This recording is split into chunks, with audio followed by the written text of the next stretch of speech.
So yeah, my video cut off. I didn't realize it was going to be 18 minutes, and I still missed a lot of points to cover. I think I was talking about the plenum. Um, so yeah, a long runner plenum is typically good for velocity, depending on the actual runner diameters, because obviously tunnel ram, that's usually going to have a smaller runner, and those are good for driving up to higher RPM. But these particular runners were made to make good low and mid-range torque because of the velocity. So very tall overall. When this thing is on the engine, it kind of dwarfs the rest of it. So again, like I said, originally stock, these plenums and this setup are good. They kind of cut out at like 4,800. So I wanted to try to get a few hundred to 500 more RPM or so out of it by expanding the area of the openings. And you do that by cutting a plate or a tunnel, or not a tunnel, what am I talking about? You cut this section out and then you open up these tunnels as the port entries. And that way it can handle more CFM at a higher RPM, which means, the power band is going to shift a little bit. Overall, though, it's still characteristically a long runner, torquey engine relative to its size. Like, it's still a little 5.0, but doing those modifications should be more in tune with what the cam wants to do. So between that, I think there's an MSD billet distributor. One of the things with this was I saved a little money. So this was for a Mustang, which means it came with a steel distributor gear, which is no good for, a flat tappet cam that's going to be made out of like ductile iron. So you need to get an iron gear for an iron shaft, and a steel one is typically for a roller camshaft. So I ended up saving money because I sold the gear for this. Obviously, there's no guarantees in that, but I got pretty lucky and it sold, and that gave me like $70. And I don't think the iron gear was probably half as much. So either way, in the long run, I think that ended up being like a little coupon bonus to go with that distributor. But that's something you definitely want to check. And then the process of getting the height and length is like a whole thing. Also, speaking of the distributor, there is also an ARP oil pump drive shaft. If I didn't mention it, the heads have ARP bolts, stuff like that. So basically, we're like anywhere it counts. The water pump is just a regular volume water pump, but again, the thermostat is about 20 degrees cooler, so a 180 versus like a 190 to 200, as would be stock on a vehicle or engine like this. 180 is a bit more realistic. 160 is a bit too low for the street, so I would say 180 is a good range if you want that extra kick of coolant to start running. And then that goes out to a nice 3-row aluminum radiator, so as a aftermarket radiator. But again, standard volume is, you don't need like high volume, because high volume, sometimes that might not be a good thing because it's just running back through your heat source. So if you have like a 3-row aluminum, stuff like that, like where there's more cooling capacity within the radiator itself, is a standard pump is fine. This is like a Gates or something, or no, I'm sorry, it's like a GMB, so it is a cheapo. Let's hope that does okay. So what else? So I talked about all the porting. So again, this plenum now is flowing like mega amounts of air compared to stock. It's closer to like a trick flow street or track heat. Same with the lower. That should be decently into the 200s. And then the heads, probably a little less than that, at like above 200 somewhere. Like I would say they're probably hopefully flowing anywhere from 200 to 215. Like it probably with bigger valves it would absolutely be like 215. But either way, for the power I was looking for, is they have the CFM. I talked about the spark plugs, etc. The thing I didn't get to mention in the first video, which isn't technically the engine, but it's sitting here, so I will, is this does have Chinese shorty headers. I originally did have long tubes, but you can't really do long tubes where the AOD sits, and it's kind of goofy in the van, like the clearance, because of how long one of the runners comes out. But these are a 2.5 to, I believe, I think it's still a 3-inch primary. It should be anyway, is typical. But again, like these exhaust ports and valve are kind of small for good velocity. Overall, though, even though I couldn't do the long runners, a shorty is technically better for velocity and lower end power. Which it's not a huge amount that it'll shift your power band, but you'll see a 5 to 10 horsepower difference over a long tube.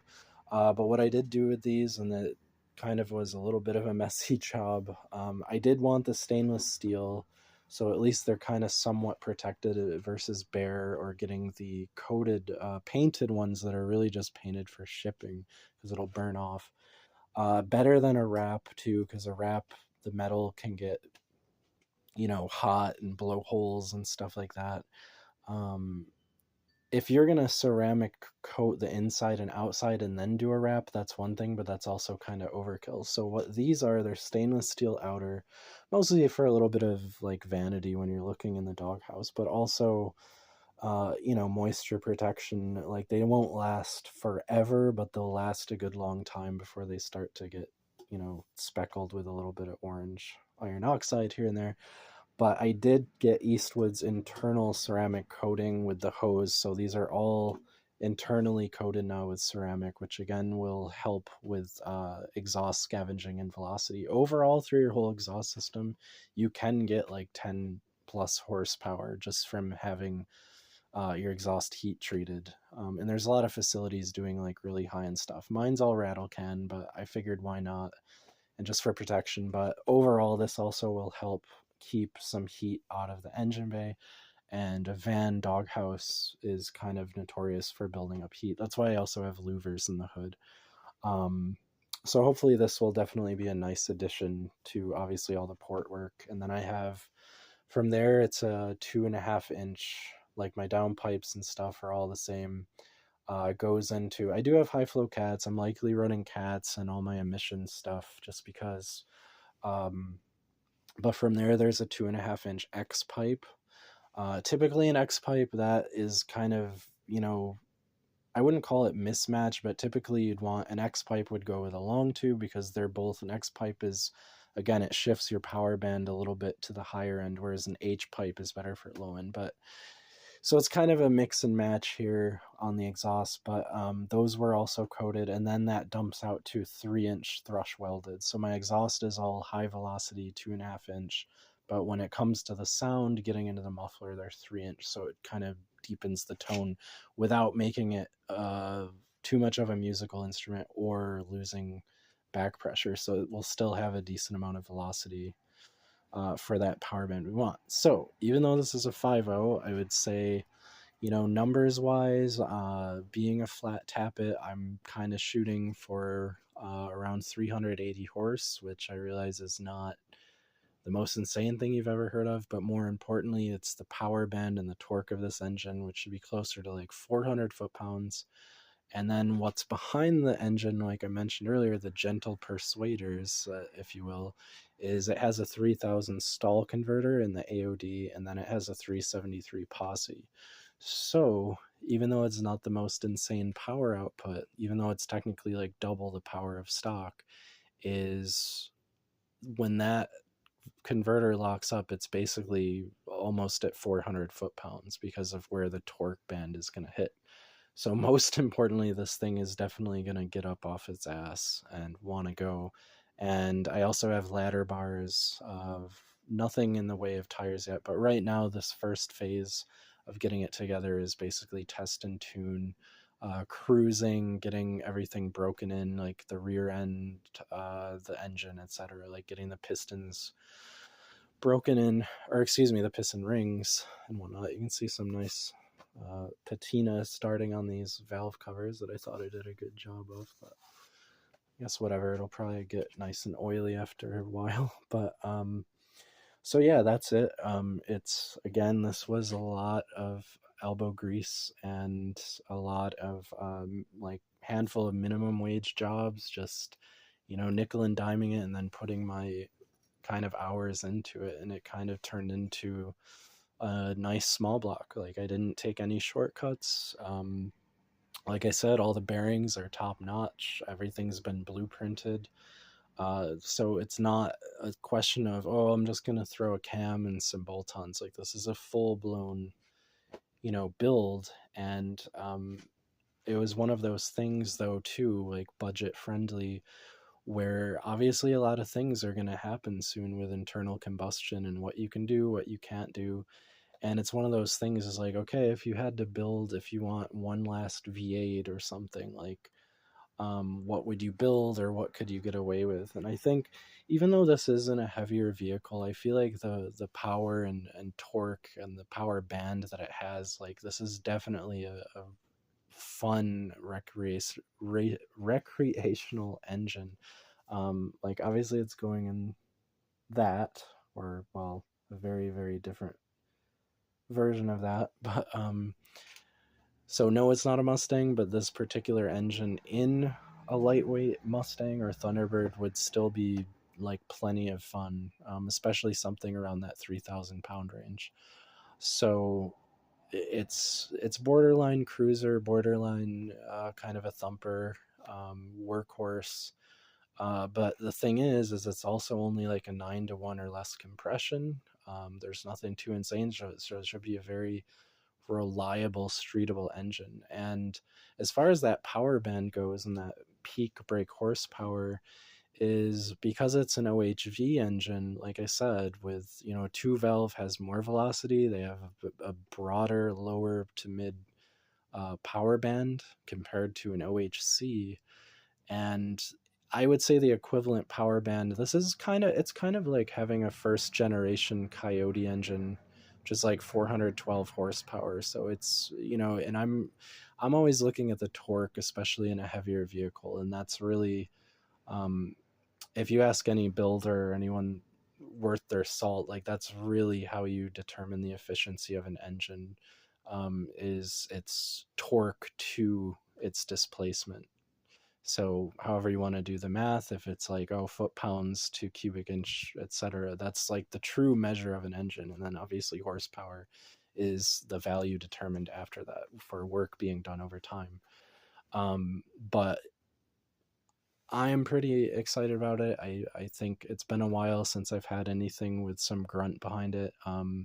As far as weight to power, I guess my objective with this and the truck's weight, because the truck is really only about 4,700. And compared to a lot of modern trucks, or especially a Ford Raptor, like it's relatively light. Um, so that's the thing, is I really just wanted something that, a conversion van that is similar to like a Ford Raptor, but in a luxury, in a kind of a ridiculous, showy, vintage package. Like it's got some rattiness to it. Like you can see by the engine, it's definitely not, a museum piece. I mean, I did paint here and there, but um, so yeah, I think that, between that and like I said, the most forgotten thing about power is really what's driving it, like your gears, your transmission. And I think with that stall converter and those gears, is it's definitely going to be like a really fun, especially from 20 to like 70 mile per hour range and stuff. And you really don't want to go much faster in a tall conversion van. But I think, for a street light thing or kind of thumping around and cruising, it definitely will seem like it has more than what it does. And again, it was also the principle to be like, hey, this is what was in the truck when it from the factory, changing a few things here or there. And yeah, like the pistons could be Ford brand, the timing chain could be Ford brand, but it isn't. And I wanted a better distributor, obviously. You could even technically take the, of course, I have it right behind me, but that wasn't planned. You could even like port the stock throttle body realistically to close to what that is, at least in the rear. So, um, if you really, really wanted to split hairs and make like a true pro stalker, you could do that. But that's kind of what I consider this. It's, you know, the cam is within range, the heads are stock, and in a lot of like vintage pro stock race classes. So that's kind of what I consider this build to be. Um, and but everything checks out. You know, it's been turned over and timing set up and checked out, so nothing's binding up. There's no weird noises. So it's, you know, virtually foul proof, as far as hopefully, you know, having a smooth break in and getting it running. So I'm just excited to hear what it sounds like realistically, because I think it's going to sound fairly nasty with the exhaust setup and everything, and cam and the balance and valve train and stuff. But what else was I going to say? Other than that's really about it. This is I think we're on year 6 or something over for the whole project. I built this over the winter, right here, very tight quarters. Like I can barely fit between the vise and the pulleys, but um, I don't know. The AOD has been waiting on the bench for a couple of years or more. So once we get that in, I got to set up the parking brake cable and some other hard brake lines. I do have to do some modification on the engine mounts. Like I have to grind, I don't know, because I have these, I don't know, you get these foreign motor mounts and have to modify them to fit a little. And then I do have like ARP bolts for that. And then dropping this thing in, hooking up a million vacuum lines, and hopefully where's the other sensor? I don't know, but one last thing. So the last modification, if I didn't mention it, is I do have a custom chip for speed density. So even though the cam should be within the safe zone of what it'll handle airwise, and then I have an adjustable fuel pressure regulator. So one of the main things with speed density is doing actual mechanical tuning, where you have to turn down the stock like 39 psi fuel pressure to like 36 or something if it's running too rich. But as far as that goes, I think the ignition setup and the cam specs, and then having a custom chip tuned for that computer based on my cam and other specs, I think it should run okay. And having a higher stall converter will help with any potential stall issues, like if you're driving and idling. So anyway, that's my 306 for my Econo line.